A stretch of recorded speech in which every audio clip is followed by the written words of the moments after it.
Hello. So I have 22 books on my physical TBR that I own and I haven't read yet, so I just thought I'd talk about them today and just show you what I have and basically why I haven't read them. Yeah, let's get into it. So the first one is The Glass Castle. I know this is amazing. I actually started it in college and then literally lost the book. Like, I don't know where it went. So I know I just haven't picked it up because I'm like, I kind of know what happens and I already read some of it, but it's pretty short. The text is really small though, and that's what's holding me back, but it's gonna, you know, it'll be there. I'll read it someday. This, I believe, yes, this is a memoir. So The Glass Castle is a remarkable memoir of resilience and redemption, and a revelatory look into a family at once deeply dysfunctional and uniquely vibrant. When sober, Jeanette's brilliant and charismatic father captured his children's imagination, teaching them physics, geology, and how to embrace life fearlessly. But when he drank, he was dishonest and disruptive. Her mother was a free spirit who abhorred the idea of domesticity and didn't want the responsibility of raising a family. The Walls children learned to take care of themselves. They fed, clothed, and protected one another, and eventually found their way to New York. Their parents followed them, choosing to be homeless even as their children prospered. And there's a movie of this, which I also haven't seen, so I should do both very soon. Dark Places by Gillian Flynn? I don't know. I got this from one of those little free libraries, and I actually loved Gone Girl. It's one of my favorite books, so I know I'll really like this. I heard it's like a little dark and like horror, but maybe I'll read it this fall or winter because I'm like kind of in a thriller mood. So yeah, I also just, it's like one of those mass market paperbacks, so it's really small and I hate these, but I have it, so I'm gonna read it eventually. I'm gonna read the back. So Libby Day was 7 when her mother and 2 sisters were murdered in this Satan sacrifice of Kanaki, Kansas. She survived and famously testified that her 15-year-old brother Ben was the killer. 25 years later, the Kill Club, a secret society obsessed with notorious crimes, locates Libby and pumps her for details. They hope to discover proof that may free Ben. Libby hopes to turn a profit off her tragic history. She'll reconnect with the players from that night and report her findings to the club for a fee. As Libby's search takes her from shabby Missouri strip clubs to abandoned Oklahoma tourist towns, the unimaginable truth emerges, and Libby finds herself right back where she started, on the run from a killer. Wait, this actually sounds really good. Okay, I'm gonna read this like pretty soon. Okay, boy parts. Genuinely, I don't know why I haven't read this yet. I think just other things have taken priority, and I'm reading Harry Potter right now and it's taking a really long time, so I you know, it's a lot of time, all those books, but I'm gonna read this really soon. I heard it's just really weird, but I heard it's good, so yeah. I'll read the back. Irina obsessively takes explicit photos of the average-looking men she persuades to model for her, scouted from the streets of Newcastle. Placed on sabbatical from her dead-end bar job, she is offered an exhibition at a fashionable London art gallery, promising to revive her career in the art world and offering an escape from her rut of drugs, alcohol, and extreme cinema. The news triggers a self-destructive tailspin centered around Irina's relationship with her obsessive best friend and a shy young man from her local supermarket who has attracted her attention. Yeah, I don't know, but I'm gonna read it probably soon. The next one is The Life of Pi. So I bought this because I love the movie and I just thought that I wanted to own the book. I don't know if I'll read it. I really don't think I'm gonna read it soon just because I know the story so well and there's other books I would rather read. Look how pretty the cover is. It's more just like to have. I'll read the back just in case anyone hasn't seen the movie. Pi Patel, a good-loving boy and the son of a zookeeper, has a fervent love of stories and practices, not only his native Hinduism, but also Christianity and Islam. When Pi is 16, his family and their zoo animals emigrates from India to North America aboard a Japanese cargo ship. Alas, the ship sinks and Pi finds himself on a lifeboat. His only companions, a hyena, an orangutan, a wounded zebra, and a 450-pound Bengal tiger. Soon the tiger has dispatched all but Pi. Can Pi and the tiger find their way to land? Can Pi's fear, knowledge, and cunning keep him alive until they do? This movie is one of the most cinematically beautiful movies I've ever seen, so if you haven't watched it, I really recommend the movie. So I got The Goldfinch by Donna Tartt from a little free library, and I loved The Secret History, so that's why I got this. But I feel like in the reviews I don't know, I haven't just heard that many good reviews about this, and everyone says that The Secret History is better, so I just haven't, because it's so long and such a commitment, I just haven't picked it up. I don't know if I will. If anyone has read it, please let me know, because it's just been sitting on my shelf and I'm like, I really like the author, but I just haven't heard anyone really raving about it. So yeah, that's why I haven't read it. So I also have Call Me By Your Name, kind of like the Life of Pi situation. Like, I love the movie so much, so I wanted to own the book. I'll probably read it eventually, like maybe next summer if I need a little romance, but because I know the story, I haven't read it. And just the movie is just so good with all the cinematography, and the settings of beautiful Italy. So yeah, that's why I haven't read it. But it basically is about the romance between Oliver and, okay, Armie Hammer jump scare, goodbye. It's about the romance between Elio and Oliver. Oliver is, I think, a college student living with Elio's family in Italy studying something, and it's kind of about Elio's like coming of age, coming to terms with his sexuality, because he's still in high school and the guy's in college, which is kind of weird. But yeah, it's a great movie if you haven't seen it. Call Me By Your Name is the story of a sudden and powerful romance that blossoms between an adolescent boy and a summer guest at his parents' cliffside mansion on the Italian Riviera. Each is unprepared for the consequences of their attraction when, during the restless summer weeks, unrelenting currents of obsession, fascination, and desire intensify their passion and test the charged ground between them. Recklessly, the two verge toward the one thing they both fear they may never truly find again: total intimacy.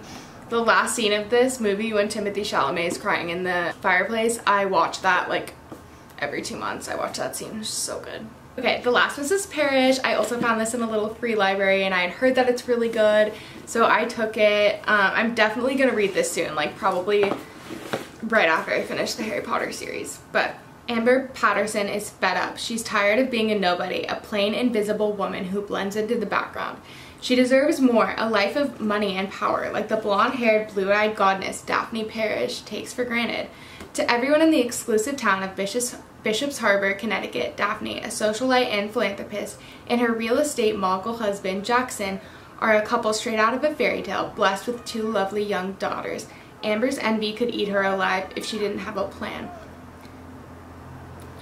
Amber uses Daphne's compassion to insinuate herself into the family's life, the first step in a meticulous scheme to undermine her. Before long, Amber is Daphne's closest confidant, traveling to Europe with the Parrish family and growing closer to Jackson. But a skeleton from Amber's past may ruin everything that she has worked towards, and if discovered, her well-laid plan may fall to pieces. So yeah, I'll read this really soon. Okay, so this, The Bronze Horseman, another mass market paperback that I got from a little free library. Randomly, my mom and I were talking about the books, and I was kind of saying that I don't really like romance books, and she said that this is the best romance book that she's ever read. So, and then literally a week later I found it at a little free library, which is so crazy. Oh, it's a historical fiction. Okay, I'm gonna like this. I never read the back until now.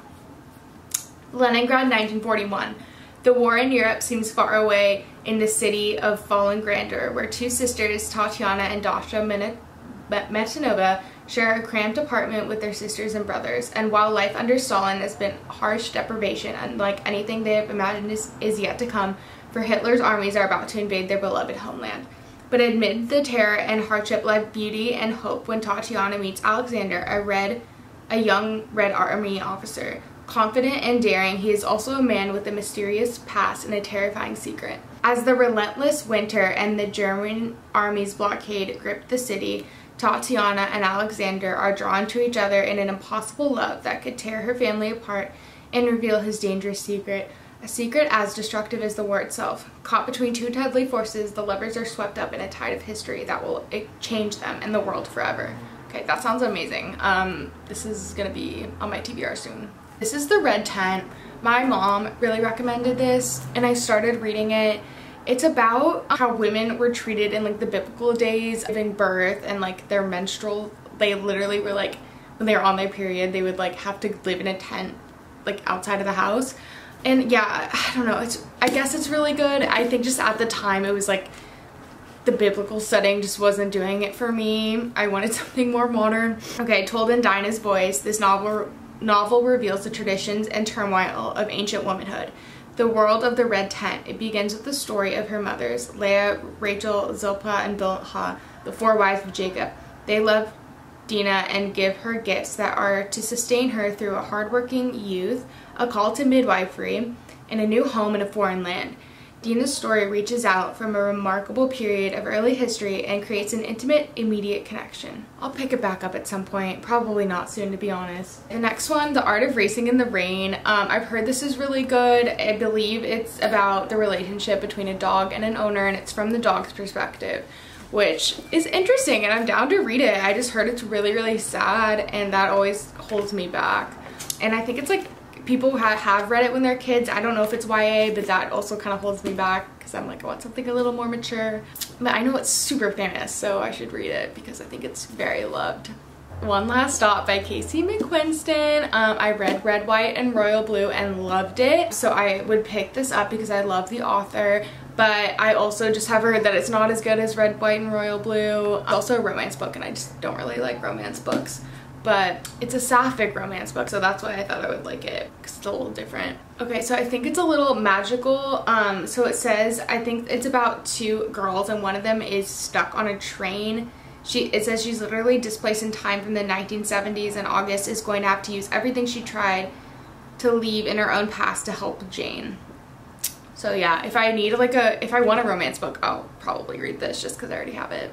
Okay, so Eat, Pray, Love, again, seen the movie, just wanted to have it to own it. I think I got it from a little free library.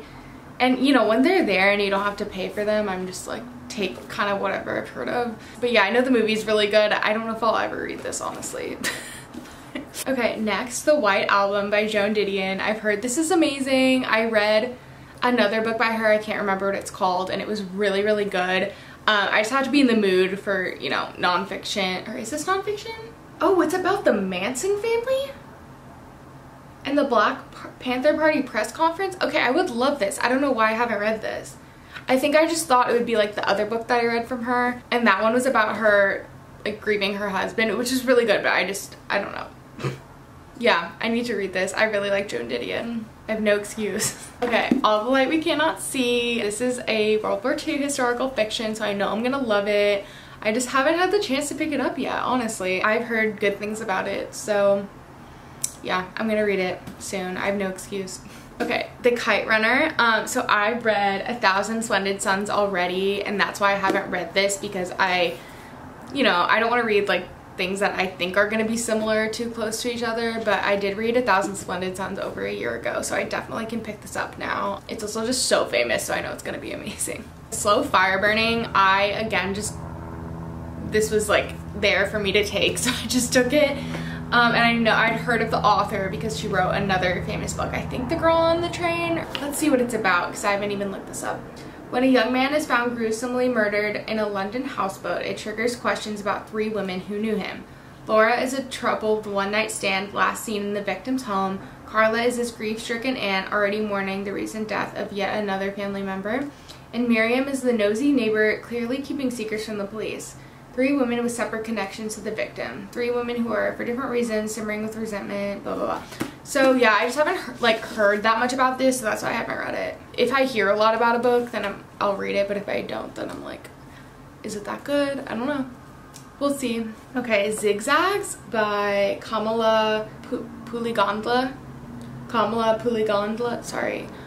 This I followed, I don't know why, but I followed this publishing company on Instagram, and they just did a giveaway where if you followed them on TikTok, you could get a free book, so that's why I picked out this one. I started it, I haven't read it yet, just because, again, I haven't heard much about it, but I'll read it eventually. How to Change Your Mind by Michael Pollan. This is about psychedelic research, which I love. I asked for this for my birthday years ago. I have no excuse. I don't know why I haven't read it. I think there's just other fiction books that I keep prioritizing, and I feel like this is gonna be an article, and I just, you know, when I'm relaxing in bed, I don't really want to read an article. And now there's actually a show out for this, so I was like, do I just watch the show and not read it? But no, I think I need to read it. I'm glad that I own it because there's a lot of information in here.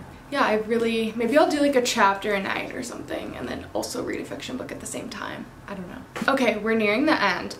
3 Cups of Tea. I found this at a little free library, and believe it or not, I had a professor recommend it in school. It's about global health. That's all I know. Again, haven't read it because it's nonfiction and it seems like it's gonna be like really heavy, and I don't know if it'll read like an article. I hope not, but yeah, I just have this, just hopefully I'll read it at some point. I have The Vacationers by Emma Straub. My mom had it at her house and I just picked it up just to have stuff on my bookshelf. So I haven't heard anything about this. If anyone liked this, please let me know. But again, because I haven't heard anything about it, don't know if I'll ever read it. Little Paris Bookshop, again, found it in my house. I don't know where it came from. I think my mom bought it for me like a really long time ago. And I'm just holding on to it. I'll read it eventually. I'm pretty sure it's a World War II. No, I think it might be YA. And then that makes me not really want to read it, but we'll see. The last one, The Whisper Network. Also found it at my house, just took it because it was there. Haven't heard anything about it. I believe it's a thriller. Sloane, Artie, and Grace have worked together at Truviv Incorporation for years, and they've supported one another through exciting promotions, long meetings, marriage, motherhood, divorce, and navigating office politics. They have their secrets, they have each other's backs, they have all done something they regret. When Truviv's CEO dies suddenly, it means that their boss, Amos, will likely take over the company. Ames is a complicated man, a man they've all known for a long time, a man who's always been surrounded by whispers. As he's pursuing the promotion, he's also targeting a new young female employee, and the women have decided enough is enough. Lies will be uncovered, secrets will be exposed, and not everyone will survive. Oh, okay. Whispers only carry so far. Yeah, I don't know if it's a thriller, but that's it. So if anybody has read any of these and either like them or dislike them, please let me know, because then I will get to it if it's a good book. But yeah, I don't think 22 books on my physical TBR is that bad. So thanks for watching. Bye.